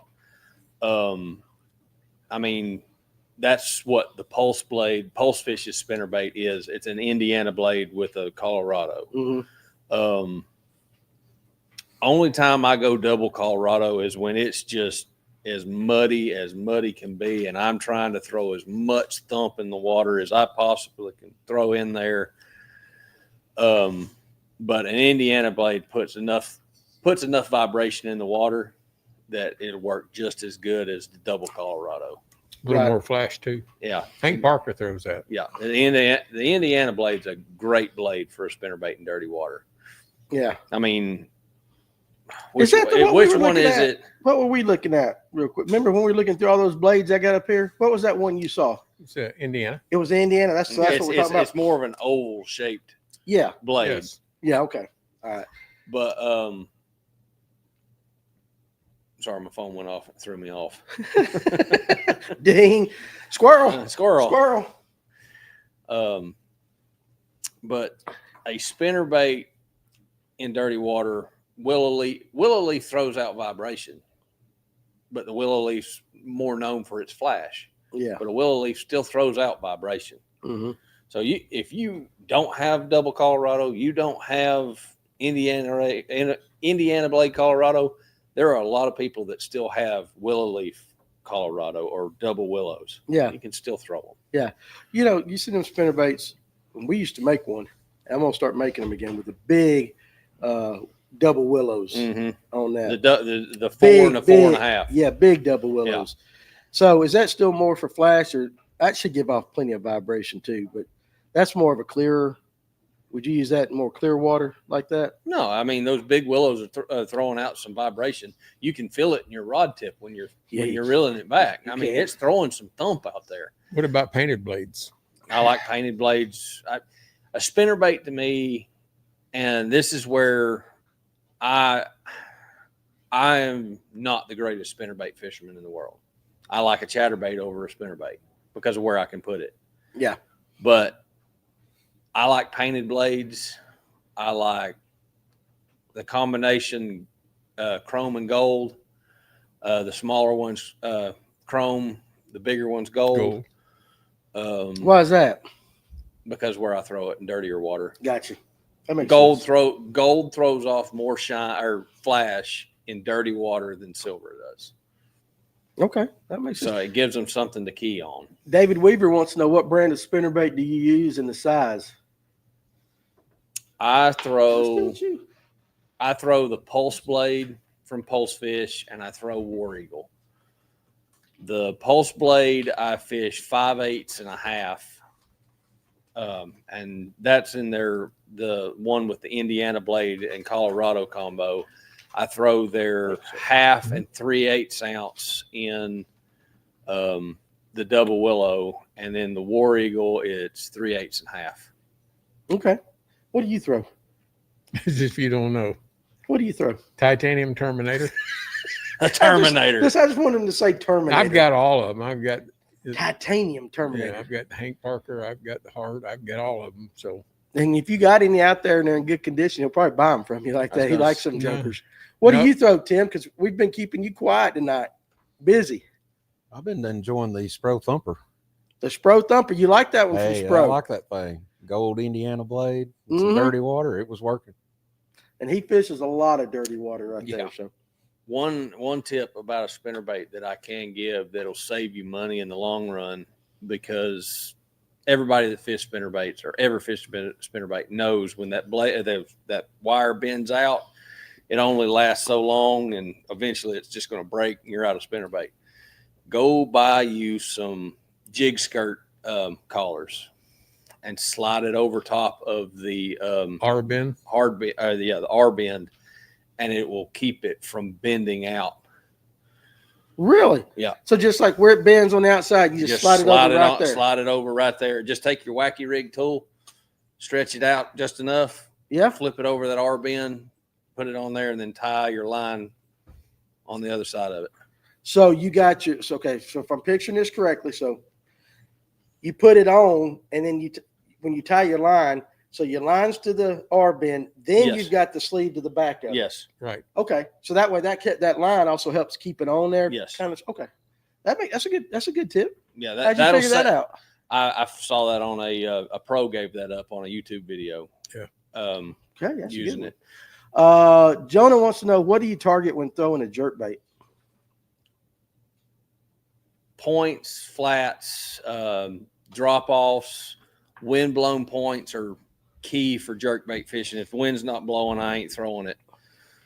You can still catch fish on them when it's not blowing, but if you got better options. Well, here's the key for jerkbait fishing to me. Pay attention to your wind a few days before, not the day of. Okay. Pay attention to the wind a couple days before. Find where your wind's been blowing consistently. Even though if the wind changes direction, most of your plankton, everything's going to be on the opposite bank. So where it's been blowing, it's built it all up. It's built it all up. That's where your bait fish are going to be. That's where your jerkbait bite's going to be better. That's an interesting point. That's a good point. Pay attention to the wind the days before. So if it's For been jerkbait blowing, so fishing. say it's been coming out of the north, and it's blowing on the south bank. Yep. And it's been doing that for a couple of days. Mm-hmm. But the day you're fishing, it might have switched and blowing out of the south. It doesn't matter because all that's been blowed over there for the last 3 days. Yeah, you still got a ripple on the water because the wind's blowing. Mm-hmm. The thing is with jerkbait fishing, you want the top of the water to have a break it up a little bit. If it's just dead calm, it's hard to catch them on a jerkbait. Right. But pay attention to the days before, and you can figure out where all your bait fish are, and those fish have stacked up right there, eating on that bait. That's a good point right there, Yeah, my man. don't play too much into the way the wind's blowing day of. Yeah. Go back and see where the wind was blowing a few days before if it was consistent. Now, if it's just all over the place, just whatever. just follow it. But if you've been getting a steady But one, if you're getting a steady one blowing out of the same direction for 2 or 3 days, you better go to that bank. that's a good point right there, man. Learn something. Anthony Hampton, what about the Pickens blade? I don't know What if the I've hell's a heard of the Pickens Pickens blade? blade. Tim? What are you calling a Pickens blade? I have no idea what a Pickens blade is. So if you're in I the haven't comment seen section and you know what a Pickens blade is, let us know. Is that like a Um, turtleback blade? I'm not real sure. That's the only one we hadn't discussed. No, we ain't discussed Well, the the Pickens. but you don't see the turtleback blade on many. Terminators. Yeah, On the Terminators. The Terminators. Good But Lord. that That needs to be your nickname too, just the Terminator. How many is of those do you is own? the Pickens blade the ones that are crimped? I don't know. Hey, made in Tennessee years ago. Well, that's why we don't. I'll have to look it up. We'll have to Anthony, look it up 'cause- there, Anthony. We don't know that. And Jonah wants to know: do you throw an underspin in the spring? And he Yes. likes throwing them. Yes.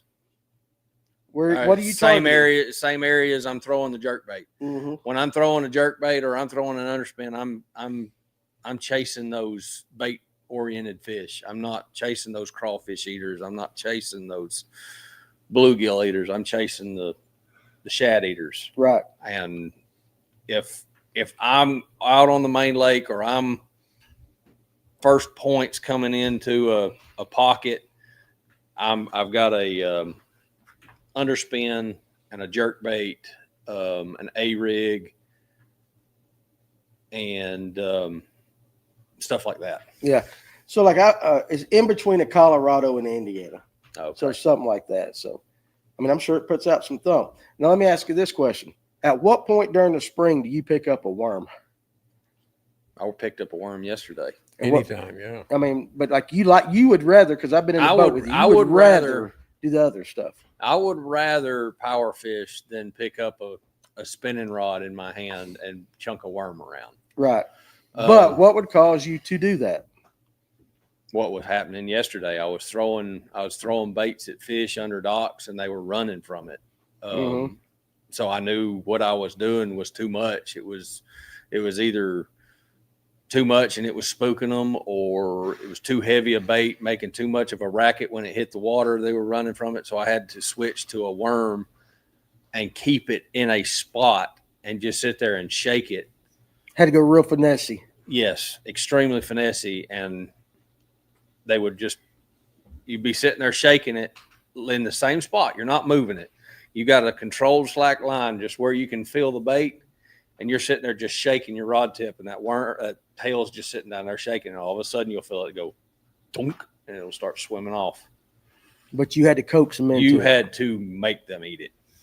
Look at there. So, David Weaver, it's an interesting comment.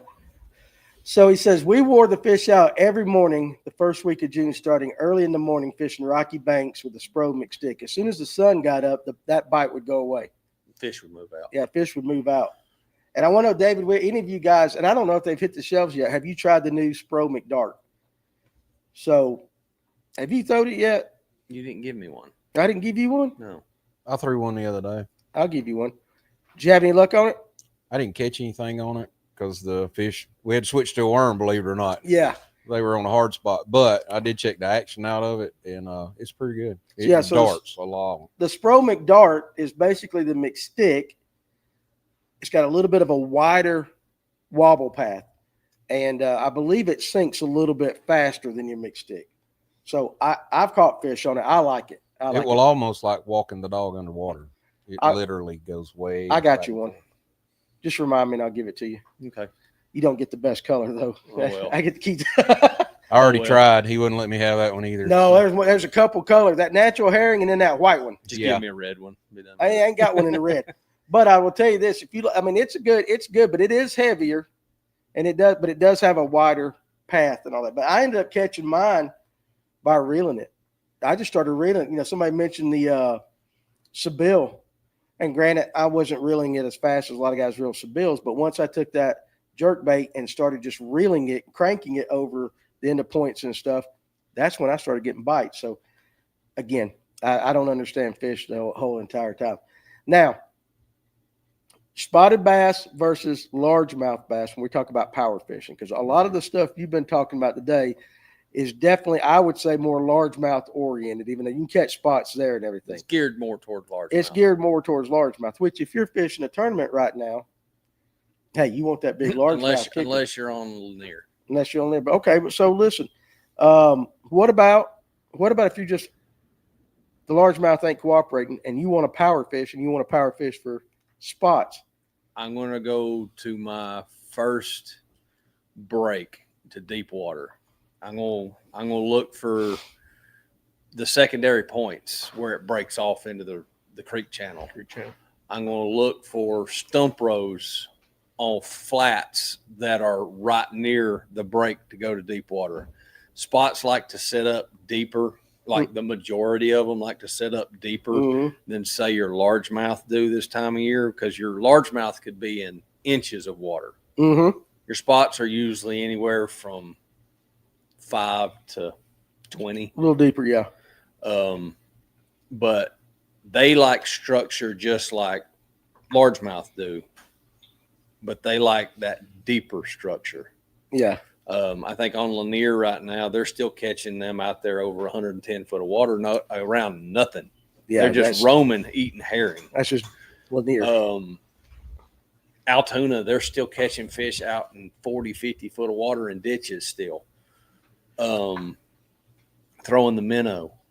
So it's just however you want to fish. Really, in the pre-spawn, you can do it because the fish are just feeding, getting ready for spawn. Yeah. When do you think that first wave is going to move up? If some haven't already. Did you see anything on Altoona yesterday that would make you think that they're up there? They're not up there doing anything. They're not making bait. They're not fanning or doing anything. I didn't catch a fish that had a bloody tail. When I start seeing bloody tails, I know it's coming quickly. Yeah. Because they're fanning. What about what Crankin and Yankin said right there? I haven't mentioned it, the good old rattle trap. Now, a rattle trap. Outstanding, Kevin said. Outstanding. I like a rattle trap in the pre-spawn. A lipless crankbait. My three favorite are the Spro Aruka Shads, which I fell in love with their other one, but I can't even remember the name of it. Don't ask me. Yeah, I'm worse with names than you It's are. the one that's got the clip on it that you can change the action. Yes. I can't think. What's up, Kevin? What's up, Kevin? The front clip makes it nose down, and you can reel it kind of like a regular crankbait. The clip back actually makes it run more level, so it's more of a yo-yo at that point. I like that one. I like the Spro Aruka Shad, the Jackal TN70, and the LV 500s, the Lucky Craft LV 500s. What about color this time of year? Reds, oranges, chartreuse and blacks. Fire tiger. Fire tiger for you perch guys. Gold and black and gold. How you working it? Yo-yo. You're yo-yoing. Yeah, I'm You're not straight reeling. I'm not straight reeling, because if you pay attention to when you're fishing a lipless, usually your bites come off a deflection when they hit something. You're not just reeling it through the water column and all of a sudden it stops. When you're reeling a lipless, it's when you hit something and you get the bite, because it's made that sound change or that vibration change. That's why I go through in yo-yo or a pull and keel and reel to it. Pull and keel. So I'm keeping it on the bottom, making that thing just making all that noise on the bottom of everything. Yeah. Okay, that's good. Let's see, lipsticker fishing.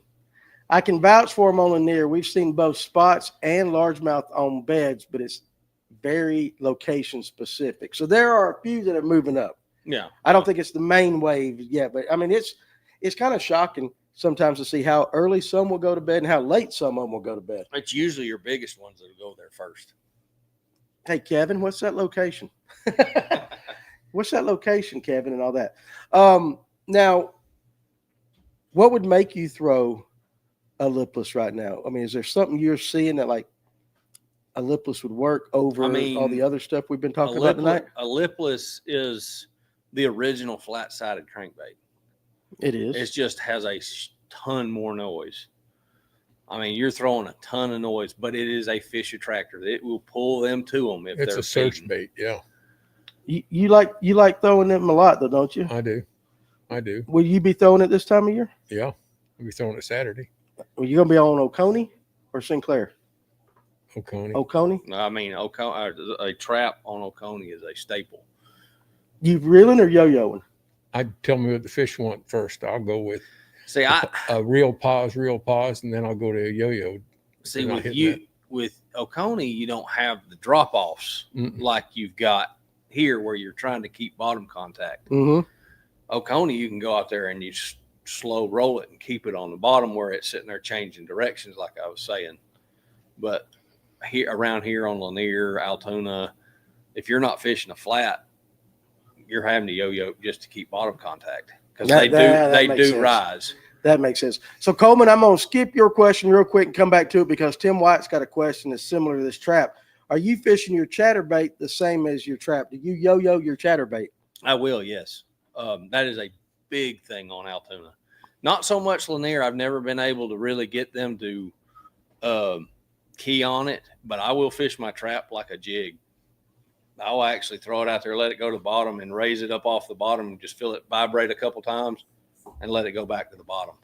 But is that your standard way of throwing it, or do No, you start off cranking it first? I start off cranking it around structure. I try to avoid wood when I'm throwing a chatterbait. They don't like wood. They'll snag it just about every time. Mm-hmm. But if I'm around sparse little buck brush or docks or rock or something like that, I'm cranking the chatterbait, trying to make it bang off of that stuff. We got to get us some of those new Spro chatterbaits that I forget what it's called, but it's like built to deflect off of bigger wood and all that. They just come out with it. Well, it's not the bigger woods you've got to worry about. It's that small, finger, small one. That hook will find every piece of wood. If I'm throwing it, will. Coleman Jones wants to know: does moon phase affect the spawn? Yes. Yeah, just yes. Yes. 100% yes. I mean, moon phase, not the moon, full moon, they'll spawn on a full moon, but your length of days and your water temp dictate it most. And the days have been getting longer and longer and longer. And I've always been one when you start seeing the Bradford pears and the cherry wood and the dogwood start to bloom, the fish are going to start spawning. My Bradford pears in my yard have started blooming right now. Mine. And Tim says they don't like wood at all, but they are awesome around rock, gravel, and shell beds. Yes. Yeah. They do not like wood. You could throw. Is that when you go to a spinnerbait? Yes. Yeah. When I'm targeting straight just lay downs, brush piles, and wood, I go to a spinnerbait. But except for it's kind of funny I say it that way, but if I'm around pole docks, I love a chatterbait. Skipping under pole docks. Well, but you can skip. For those of us that can't. Okay, let me ask you this. Ring the dinner bell. He has seen me ring the dinner bell. He's seen me blow up reels. Hit a pontoon so loud, a guy came out on his porch and looked down to see what was going on. My bad. And reel upside down. Oops. And then reel my fish upside down. And lost it. Right there. But okay, for somebody that's not good at skipping, how would you approach a dock? They got zero confidence in getting up underneath that. So really all we're going to be concentrating on is the outside of the dock. How would you tell that guy to approach it? Would you start in the back corner, front corner? I'd approach it from the front, or I'd approach it from the front corner, coming at it. First throw would be down the front of the dock. Then as I come across it, I'd go down this side, down that other side. And if it has cables, you might not be able to get to the walkway. But if you can get to the walkway, if it's got the poles holding it, go to the walkway and do it. And I would throw spinnerbait, jerkbait, wacky, or some type of swim bait. Yeah, Tony said in the comments earlier that a jerkbait around the dock is something else. That can be a really good bite. But I imagine with a jerkbait, you got to really be close to that dock too. Yeah. Well, no, you don't have to be, but depending on water clarity. Jerkbaits have a lot of drawing power. they'll bring fish out of cover to inspect them. Right. So you don't have to be right up against that dock. You could be 3 or 4 foot off of it. And he'll pull it out. But it's better if you could put it right on the black floats and bring it through. Oh, for sure, 100%. Warren Barnes says it's time to break out the Dawn and the spray bottle because the pollen is coming. I've always just found that to be again, like everything. At some point in time, one man said, "I got to figure out a way to get this pollen where I can see." And then he took the kid's super soaker and He put took it on the kid's boat. super soaker, put Sprayed it on it the all boat. off. Do you do that? No. No, it's because you don't bed fish. Yeah, we ain't even gonna get into that conversation. I know. I which don't way you like do it. the only time I'll bed fish is if I see one and I want a picture with it, and then I'll put her right back on it, and she'll swim right back to it. Yeah. I don't bed fish when I'm tournament fishing. I don't like taking fish off bed.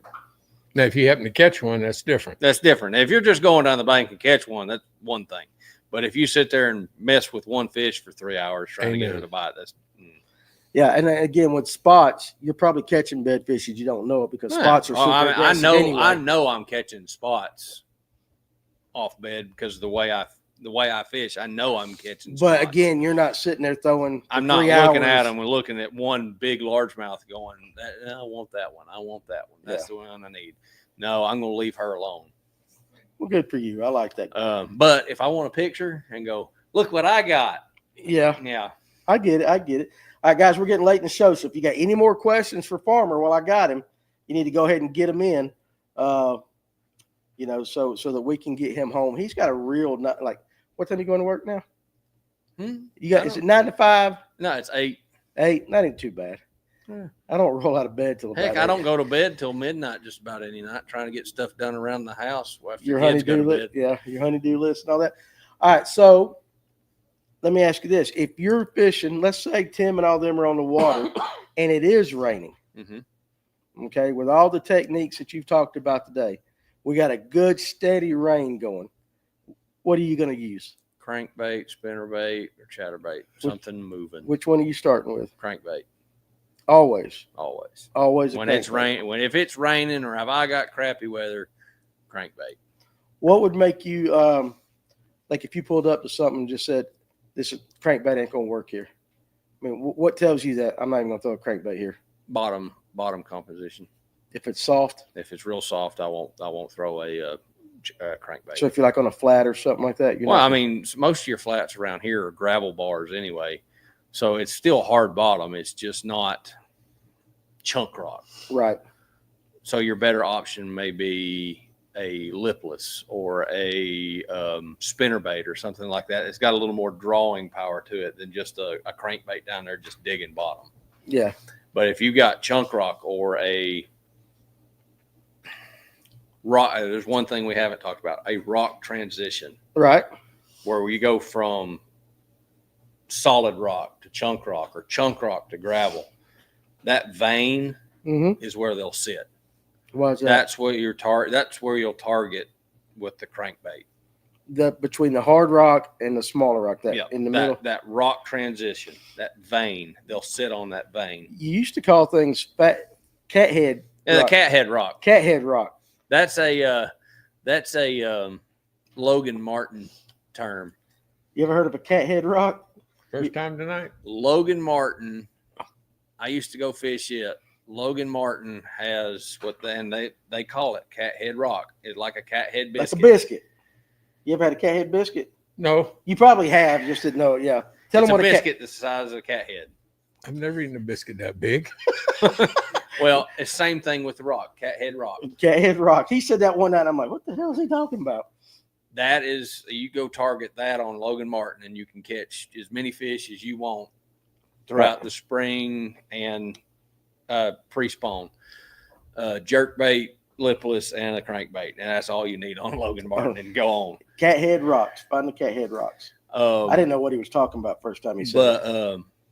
Your rock transitions, either that be from pea gravel to chunk rock or chunk rock to solid rock. This is in your channel swings a lot of times because you notice it on the bank as you're going down the channel swing on this big bluff wall and it's just solid rock. Well, near the end of it, you start to see it break off into smaller, that big chunk rock or that big boulders. Then it goes down into the smaller stuff. They'll sit on those veins. Mm-hmm. That's where you're going to catch your most fish and your biggest fish on crankbait and stuff like that this time of year. Okay. On those veins. Jim Wright wants to know, with the grass still being dead, how do you approach fishing grass? You find your newest growing grass. And that's you find about the it, new yeah. stuff. You find the greenest stuff you can find. And if you ain't got it, you just ain't got it. And you ain't got it. Best thing to do on grass lakes is start out on some type of riprap, Mhm. bridges, some kind of hard bottom. Yeah. And then if you're fishing a tournament, I would fish the hard bottom first and then get my limit. If that's where the big ones are, I'd stay. If I just get my limit, then I'd go try and find some newer grass. Right. Most of your new grass is going to be in your big bays, where the water gets the warmest, the quickest. Right. That's where your newest grass is going to be. Out on the main lake, it may not be there. Yeah, makes sense. All right, we're gonna make this the last question of the night. But Tim, real quick up there says DT6 Demon is money. Oh yeah. Oh yeah. I just listen, when you wrote that down, I'm sitting like, I know the one that Farmer likes, and he likes Demon. DT6 or the DT8, because it's the same size as the DT6, just dives 2 foot deeper And in Demon. Demon, however you want to say it. I know you Demon, like that one. Demon. All right, cranking and yanking. You get the last question tonight. When fishing a wacky, do you use a weight? No. I always use a 1/16 bullet weight for my Texas rig, and I use the same setup for my wacky. A 1/16 weight doesn't really hurt the fall and maybe better. I let the fish tell me what they're wanting. Yesterday, they wanted extremely slow fall. Mm-hmm. They did not want it moving quick. So I went weightless and caught, I caught 2 or 3 doing that up underneath walkways. If they're wanting a faster fall and they're just picking it up as it falls, I want it weighted, and it gives it more action as it goes down. Yeah. It just depends on let the fish tell you what they want. Yeah, for sure. So like yesterday, they did not want a worm move. They didn't want anything moving. I had to throw a worm in there and literally shake it in place for them to pick it A up. true shaky head. It was a Nico rig. But you're still doing the Yeah, true. just real shaky. Just But doing that. That was but the thing was, like I said, we got a full moon coming up. The bite was from 12, or a good bite was from 12 to about 2:30 when the bite knocked off, and they were eating a jig relentlessly under those walkways. I would skip it in there, and they'd either hit it on the fall or they'd hit it as soon as I picked up. They were there. They were there real quick. I had a 5 or 6 come off yesterday underneath the dock. Yeah. Because I messed up. Mistakes were made, but there is video evidence of this too. I've seen it. But still, you're getting comments right there. Thank you, Farmer. Thank you, Farmer. Thank you, Farmer. Listen, guys, I'm just going to tell you, he's one of my favorite guests that comes on here. Number one, because he don't care. He'll tell you like it is. And number two, another thing about him is if you hit him up outside of the show or something, he's just as quick to help you then. And I'll have people call me up and they'll ask a question. I'm like, let me give you Farmer's number. And, so I'm throwing his number out a lot. And he might not like that, but he can always answer the questions that I can't answer when it comes to a specific lake. So, again, dude, as always, thank you for coming and hanging out with us. He's going to get all these calls about the weather, not about fishing. Yeah. And serious. And guys, if you're going to be on the water this weekend, Tim, all you guys out there, and anybody, you got a tournament and all that. Like I said, we think the severe weather is going to be later on, but like Tim's fishing Sunday and all that, you guys be careful out there for sure. And hopefully if it's too bad, your tournament directors will make the right choice. I know several tournaments have already canceled, just for this weekend for Sunday tournaments, because you just don't know. But if you're going out there, be careful for sure. Tim, thanks for running the board as always. Absolutely. Kevin, thank you for having such a beautiful family. Thanks for allowing me to bring him in. Oh, you know that. Miss Terry's welcome all the time. She can take your spot too. Well, I appreciate these guys putting up with us too. They do. Listen, and again, I said this at the beginning of the show. You guys are we're like one big family here. We don't always get along or whatever, but at the end of the day, we're family. And we cuss each other more than we love on each other. We do. Brotherly love. It's brotherly love. yeah. And, but still, it's all about you guys in the comment section and you guys listening and all that. Without you guys and without everybody that surrounds me, we don't get to do this. And I told you at the beginning of the show, I'm blessed with all you guys showing up. So again, we appreciate you. If you're on the water again, be careful. Go catch some fish. Put some pictures Monday morning brag board, Fish North Georgia. And again, too, also real quick, we're throwing out episodes of season 1 of the Real American Road Trip now on our YouTube channel as we get ready to start filming season 3. As season 2 wraps up, which is on Waypoint TV right now, we'll start adding them. But again, all you guys, it's all about you guys and guests like Farmer and all that. So, and Miss Terry, I love you. I love you. But you know what? I got to get my wife a purse safe now for Christmas. Ah, good Lord. Like that. So anyway, guys, we'll see you on the next one. Y'all be safe. She don't need one.